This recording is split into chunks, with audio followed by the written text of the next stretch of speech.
Hi friends, ఈరోజు మనం group 2లో భాగంగా ఆంధ్రప్రదేశ్ చరిత్రలో 15వ పాఠ్యాంశమైన తెలుగు భాషా సాహిత్యం అభివృద్ధి గురించి తెలుసుకున్నాం. తెలుగు సాహిత్యం ప్రపంచానికి సృష్టికర్త ఎవరు? నన్నయ్య. మొట్టమొదటి తెలుగు పదం అమరావతి స్తూపం మీద లభించిన పదం ఏది? నాగబు. హలుడు యొక్క ఏ గ్రంథంలో కొన్ని తెలుగు పదాలు కనిపిస్తాయి? గాథా సప్తశతి. పురాణాల ప్రకారం ఆంధ్రులను ఆంధ్ర భృత్యువులు అని ఎవరు పేర్కొన్నారు? శాతవాహనులు. ఇక్ష్వాకుల కాలం నాటి తెలుగు పదాలు ఏవి? బాపి, రెమ్మనక, అడవి, యెహూవల, అనిక్కి అనే పదాలు కలవు. విష్ణుకుండుల ఏ శాసనంలో కొన్ని తెలుగు పదాలు కనిపిస్తాయి? ఈపూరు శాసనంలో కనిపిస్తాయి. విష్ణు కుండినల నాటి చుక్కుళ్ళ తామ్ర శాసనంలో ఏ తెలుగు వాక్యం ఉన్నది? విజయ రాజ్య సౌస్త్రంబుల్ అనే పదం ఉన్నది. తెలుగులో శాసనాలు వేయించిన మొదటి రాజులు ఎవరు? రేనాటి చోళులు. తెలుగు భాషలో మొట్టమొదటి శాసనం ధనంజయుడు వేయించిన శాసనం ఏది? కలమల్ల శాసనం. పుణ్యకుమారుడు వేయించిన తెలుగులో రెండవ శాసనం ఏది? ఎర్రగుడిపాటి శాసనం. క్రీస్తు శకం 848 నాటి తూర్పు చాణక్యుల రాజు గుణగ విజయాదిత్యుని సేనాని పాండురంగుడు వేయించిన శాసనం ఏది? అద్దంకి శాసనం. క్రీస్తు శకం 897లో గుణగ విజయాదిత్యుని తమ్ముని కొడుకు చాణక్య భూమిని ధర్మవరం శాసనంలో ఏ పద్యం ఉన్నది? శేష పద్యం ఉన్నది. తెలుగు సాహిత్యం అభివృద్ధి నన్నయ్య యుగం గురించి ఇప్పుడు తెలుసుకున్నాం. రాజరాజ నరేంద్రుని ఆస్థాన కవి ఎవరు? నన్నయ్య. నన్నయ్య యొక్క బిరుదులు ఏమిటి? శబ్దశాసనుడు, వాగాను శాసనుడు, ఆది కవి, విపుల శబ్ద శాసనుడు అనే బిరుదులు కలవు. నన్నయ్య రచనలు ఏవి? మహాభారతం, ఆంధ్ర శబ్ద చింతామణి, వదంకోపాఖ్యానం, నవనాథ చరిత్ర, శకుంతలోపాఖ్యానం, చాముండికా విలాసం, నలోపాఖ్యానం, ఇంద్ర విజయం అనే రచనలు కలవు. రామరాజు భూషణుడు నన్నయ్యను ఏ విధంగా తెలుగు కవితా ప్రపంచానికి సృష్టికర్తను చేసి స్తుతించాడు? మహిమునన్ వాగాను శాసనుడు సృజింపన్ అనే స్తుతించాడు. నన్నయ్యను నరేంద్రుని బొందులోనే నిద్రపోయి అని పలికిన దిగంబర కవి ఎవరు? నిఖిలేశ్వర్. భారతాంధ్రీకరణలో నన్నయ్య భట్టుకు సహాయపడిన వారు ఎవరు? నారాయణ భట్టు. రాజరాజ నరేంద్రుడు నారాయణ భట్టుకు నందపూడి అగ్రహారాన్ని ఇచ్చినట్లుగా ఏ శాసనం ద్వారా తెలుస్తుంది? నందపూడి శాసనం ద్వారా తెలుస్తుంది. నారాయణ భట్టుకు రాజరాజ నరేంద్రుడు ఇచ్చిన బిరుదు ఏది? అష్టభాష సుఖ కవి శేఖరుడు అనే బిరుదు ఇచ్చాడు. నన్నయ్యకు సమకాలీన కవులు ఎవరు? మొదటిగా పావులూరి మల్లన. పావులూరి మల్లన రచన ఏది? సార సంగ్రహ గణితం లేదా పావులూరి గణితం అంటారు. పావులూరి మల్లన యొక్క బిరుదులు ఏమిటి? లక్ష్మణ చక్రవర్తి, సరస సాహిత్య విచ్చకుడు అనే బిరుదులు కలవు. వీరాచారి సంస్కృతంలో రచించిన గణిత సార సంగ్రహాన్ని ఎవరు తెలుగు పద్యాలలోకి రాశారు? పావులూరి మల్లన. పావులూరి మల్లనకి నవకండవాడ అగ్రహారాన్ని ఇచ్చిన వారు ఎవరు? రాజరాజ నరేంద్రుడు. గణిత సార సంగ్రహం సంస్కృత పద్యాలలో రాసిన వారు ఎవరు? మహావీరాచారి. ఇతను జైన కవి. తెలుగులో చందో లక్షణ గ్రంథ రచనకు నాంది పలికిన కవి ఎవరు? మల్లియ రేచన. మల్లియ రేచన రచించిన రచనలు ఏవి? కవి జననాశ్రయం. దీనికి మరొక పేరు భీమచందనము. మల్లియ రేచన బిరుదులు ఏమిటి? కవి జననాశ్రయుడు, శ్రావక భావరుణుడు అనే బిరుదులు కలవు. మల్లియ రేచన యొక్క గురువు ఎవరు? వాదీంద్ర చూడామణి. ఇప్పుడు మనం శివకవి యుగం గురించి తెలుసుకున్నాం. నన్నయ్య తిక్కన మధ్యకాలాన్ని క్రీస్తు శకం 1060 నుంచి 1260 వరకు ఏ యుగం అంటారు? శివకవి యుగం. మల్లికార్జున పండితుడు, శ్రీ పండితుడు, మంచిన త్రయాన్ని ఏమంటారు? పండిత త్రయం. మల్లికార్జున పండితారాధ్యుడు రచించిన రచన ఏది? పండితారాధ్య చరిత్ర. దీనిని ద్విపద కావ్యం అంటారు. మల్లికార్జున పండితుడి యొక్క సంస్కృత రచనలు ఏవి? రుద్రమహిమ, అమరేశ్వరాష్టకం, గణిత శాస్త్రమాల, పంచగద్య, లింగోద్భగద్యం అంటారు. మల్లికార్జున పండితారాధ్యుడు తెలుగులో రచించిన గ్రంథాలు ఏవి? శివతత్వసారం, శ్రీగిరి మల్లికార్జున శతకం అనే గ్రంథాలని రచించాడు. మల్లికార్జున పండితుడు కన్నడ గ్రంథాలు ఏవి? బస్వగీతం, ప్రభులింగ సూత్రాలు అనే కన్నడ గ్రంథాలు రచించాడు. తెలుగులో లభిస్తున్న మల్లికార్జున పండితుడి యొక్క ఏకైక గ్రంథం ఏది? శివతత్వసారం. పాల్కూరి సోమన మల్లికార్జున పండితుని ఏ విధంగా పేర్కొన్నాడు? శివకవి, కవిమల్లుడుగా పేర్కొన్నాడు. బ్రహ్మసూత్రాలకు భాష్యాన్ని సంస్కృతంలో రాసిన కవి ఎవరు? శ్రీపతి పండితుడు. శ్రీపతి పండితుడు రాసిన శ్రీకర భాష్యానికి ఏ పేరు కలదో? శివభక్తి దీపిక. మంచిన రచించిన రచన ఏది? కేయూర బాహు చరిత్ర. మంచిన సంస్కృతంలో రాజశేఖరుడు రచించిన ఏ గ్రంథాన్ని కేయూర బాహుచరిత్ర పేరుతో తెలుగులోకి అనువదించాడు?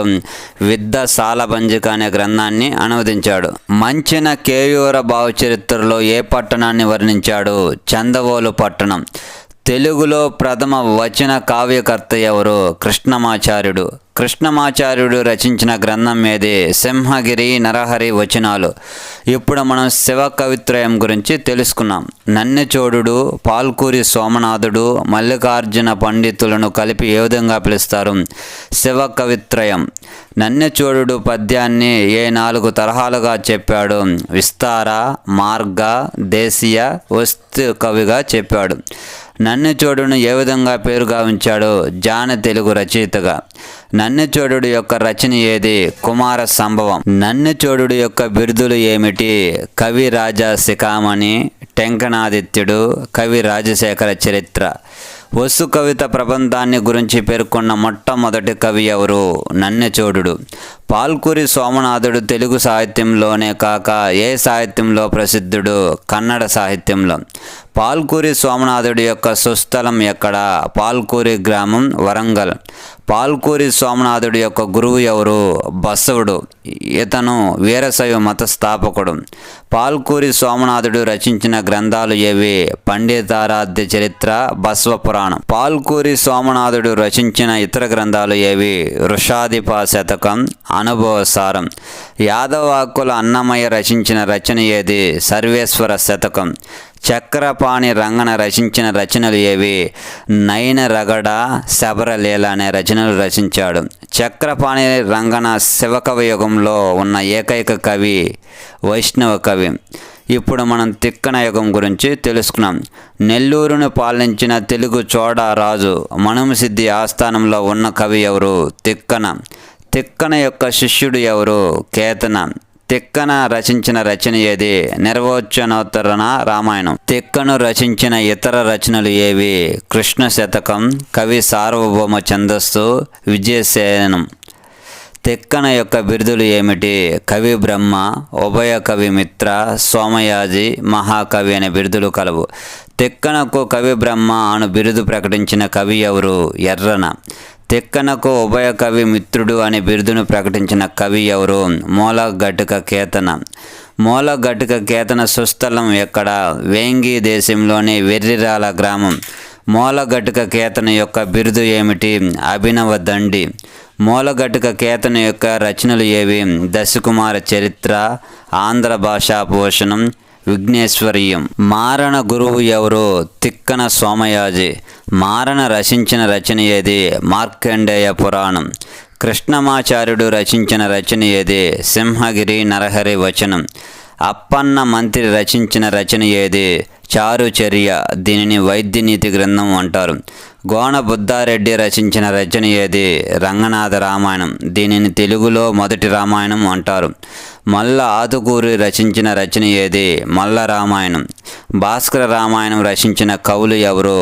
మల్లికార్జున భట్టు, కుమార రుద్రదేవుడు, హులుక్కి భాస్కరుడు, శాకల్య అయ్యలార్యుడు అనేవారు భాస్కర రామాయణాన్ని రచించారు. తిక్కన రచించిన రామాయణం ఏది? నిర్వచనోత్తర రామాయణం. కూచి మంచి తిమ్మ కవి రచించిన రామాయణం ఏది? అచ్చ తెలుగు రామాయణం. కంకటి పాపరాజు రచించిన రామాయణం ఏది? ఉత్తర రామాయణం.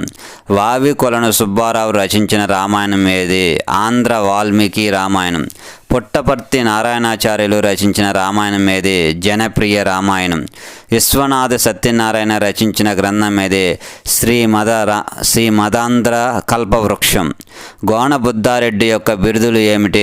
కవి కల్పతరువు, కవి లోక భోజుడు అనే బిరుదులు కలవు. ఇప్పుడు మనం ఎర్రన యుగం గురించి తెలుసుకున్నాం. ఎర్రన యొక్క సుస్థలం ఎక్కడ? గూడూరు. ఎర్రన యొక్క బిరుదులు ఏమిటి? ప్రబంధ పరమేశ్వరుడు, శంభుదాసుడు. ఎర్రన యొక్క రచనలు ఏమిటి? హరివంశం, నృసింహ పురాణం. క్రీస్తు శకం 14వ శతాబ్దానికి చెందినవాడు ఎర్రన. మరియు ఎవరి ఆస్థానంలో ఉండేవాడు? ప్రోలయ వేమారెడ్డి ఆస్థానంలో ఉండేవాడు. మహాభారతం అసలు పేరేమిటి? జయ లేదా జయ సంహిత. మహాభారతాన్ని ఏ విధంగా పేర్కొంటారు? శతసహస్ర సంహిత లేదా పంచమ వేదం. ప్రబంధ కార్యాల మొదటి రచయితగా పేరుగాంచిన వారు ఎవరు? ఎర్రన. బొక్కరాయల ఆస్థాన కవి నాచిన సోముడు రచించిన రచన ఏది? ఉత్తర హరివంశం. నాచిన సోముడు యొక్క బిరుదు ఏమిటి? సంవిధాన చక్రవర్తి, సకల భాషాభూషణుడు, సాహిత్య రసపోషణ, నవీన గుణసానాథ అనే బిరుదులు కలవు. బొక్కరాయలు నాచిన సోముడికి ఏ అగ్రహారాన్ని ఇచ్చాడో? పెంచికల్ దిన్నె. వెన్నకోట పెద్దన్న రచించిన రచన ఏది? కావ్య అలంకార చూడామణి. రావిపాటి త్రిపురాంతకుడు రచించిన రచనలు ఏవి? అంబికా శతకం, త్రిపురాంతకో ఉదాహరణం, మదన విజయం అనే గ్రంథాలను రచించాడు. శ్రీనాథ వేగం గురించి తెలుసుకుందాం. పెద్ద కోమటి వేమారెడ్డి ఆస్థానంలో ఉన్న రచయిత ఎవరు? శ్రీనాథుడు. శ్రీనాథుడి యొక్క బిరుదులు ఏమిటి? కవి సార్వభౌముడు, అగర్భ కవి, ఆంధ్ర భాష నైషద్భావుడు, బ్రహ్మదత్త వరప్రసాదుడు, డూమూల కవి, సకల శాస్త్ర సారంగతుడు. శ్రీనాథుడి యొక్క రచనలు ఏవి? శాలివాహన సప్తశతి, శ్రీ మూర్తరాట చరిత్ర, పండితారాధ్య చరిత్ర, శృంగార నైషధం, హరివిలాసం, భీమేశ్వర పురాణం, కాశీఖండం, శివరాత్రి మహోత్సవం, ధనుంజయ విజయం. బ్రహ్మర పోతనామాత్యుడు రచించిన రచనలు ఏవి? భాగవతం, భోగిని దండకం, నారాయణ శతకం, వీరభద్ర విజయం. మహాభాగవతాన్ని తెలుగులోకి అనువదించిన వారు ఎవరు? బ్రహ్మర పోతన. తెలుగు సాహిత్యంలో అపూర్వమైన గ్రంథం ఏది? భాగవతం. ఈ బిట్స్ మీకు కాంపిటేటివ్ ఎగ్జామ్లో ఉపయోగపడతాయని ఆశిస్తూ మా వీడియోస్ మీకు నచ్చినట్లయితే లైక్ చేయండి, షేర్ చేయండి, ప్లీజ్ సబ్స్క్రైబ్ చేయండి. మరొక పాఠ్యాంశంతో మరొక వీడియోలో కలుసుకుందాం. జై హింద్.